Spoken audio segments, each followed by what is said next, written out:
I'm an absolute donut and I should absolutely know better. So obviously the last few days I've been in a lot of pain. I'm still in a lot of pain.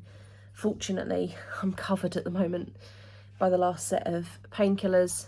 I'm due some more soon. Gonna take 2 before bed. But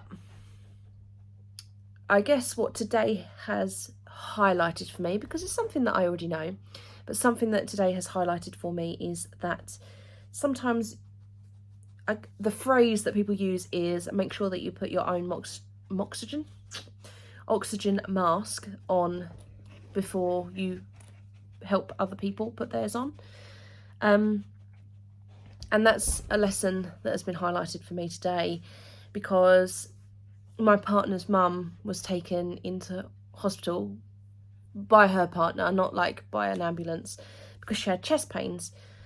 Now it turns out that unfortunately it's probably 2 things combined. 1, she's got a chest infection, and 2, she's pulled a muscle in her chest. Very grateful, because obviously that could have been so much worse. So she was in hospital early hours of this morning, and as soon as I heard, I was like, we'll bring dinner around tonight. Not thinking about the fact that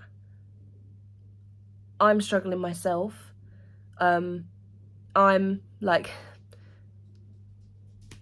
struggling through my own pain at the moment, and standing for an hour and making dinner isn't exactly ideal for me either. Now I'm glad I did it, because it meant that she got a dinner. I got a dinner that I was able to eat, because I can't open my mouth very well at the moment. But yeah, it's interesting how my first thought was for others rather than actually thinking about myself, which I'm grateful is something that I do, because I don't necessarily think that that's a bad thing to think of others as well. But I do need to make sure that actually I'm okay before I'm giving to other people. And that's not selfish, that's self-preservation. And there is a difference. So that's my little bead of wisdom today. Make sure that you're okay before you're trying to help everybody else. You don't have to be the hero. You don't have to be the saviour.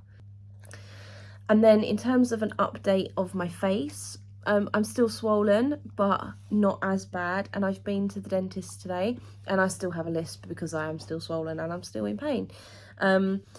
But as I mentioned, less pain right this second, because currently I'm like midway through a pain medication batch. Dog's having a nice scratch there. Luna, stop. Stop. Good girl.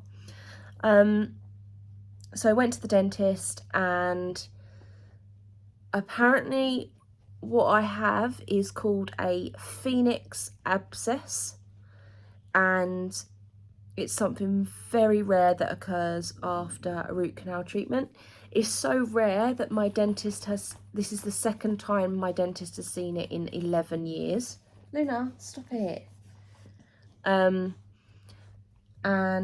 when I said to him, I think I must have quite a high pain threshold, because the tablets are the strongest cocodamol you can get that I've been taking, and they're not doing it. They're not taking the pain away completely. And by the end of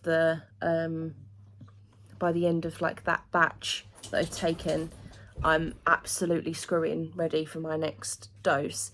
And he was like, you definitely have a high pain threshold. I was like, oh. He was like, yeah, most people that have what you have would be in A&E. And I was like, oh, okay, cool.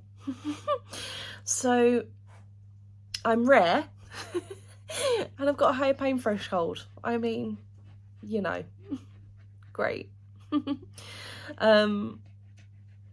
But as this is going down, albeit still swollen, it is going down.